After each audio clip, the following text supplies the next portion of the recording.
probam tej reprezentanci dati nekaj, kar mislim, da jim manjka. Že dvigati ni težko, težko jih je dvigati, ampak ni težko narediti takega treninga, ne pišeš, koliko jih mora dvigati in oni dvigati. Kako pa bereš igro, kako predvidevaš situacije, ne? To pa pač z eno dobro pripravo, video analizo, da dobro prebereš nasprotnika, pač vedno najdem neko zgodbo, ki mi jo probam prodati. Ali je to, na kratko, če opišem, lanske v Katovicah sem si izbral za motivacijo Mount Everest, najvišja gora na svetu. To pa priješ na Mount Everest, rabiš 4 taborice in vrh. Mi smo imeli takrat 5 tekem, to se pravi, matematika je čisto enostavna. En tabor, drug tabor, tretji tabor, sicer smo se pred zadnjim taborom malo zaplezali, ampak smo mogli pol v alpskem stilu pač dva tabora naenkrat in smo se postavili gor. Zdaj pa, če se navežem na ta Minsk, sem pa pol to zgodbo peljal naprej, ne.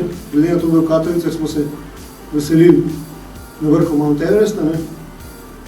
Pa rečemo, da smo se malo poveselili, pa nisem zagovornik alkohola, ampak da smo eno gajbo gor pustili, prazno. Ker je ta tekmovanje bil še bolj pomemben in je zdaj ta Mount Everest za uno gajbo višji. To se pravi, treba še na uno gajbo gor. Stopati, ampak greva še enkrat gorjati, pa malo hitrejši. Tle se 100-kilski deci zaletavajo med sabo. Zgleda to še malo bolj borben, kot so ostali športi. Zanimivo je pa to, da nek igralec tipa Željko Pitar, ki ga jaz cenim nenormalno in je tudi za mojih očeh med 5 najboljših na svetu, z njemu imam jaz najmanj problem. Njemu rečem 5 levo, on gre levo, rečem desno, on desno. Mislim, ampak vse. Če igralci ne verjamejo v to, da imajo kvaliteto, ne bo tega uspeha, oziroma ne bojo dali tistega, kar imajo oni v sebi.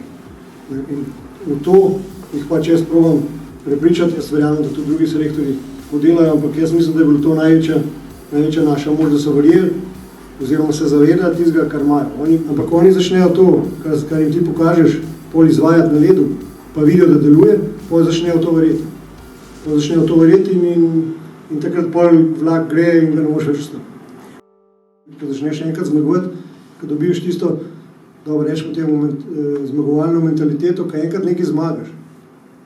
Pol hočeš spet zmagati, ampak ko si enkrat do tega prišel, točno poznaš občutke, pa točno veš, kaj moraš narediti za tisto, da boš zmagal.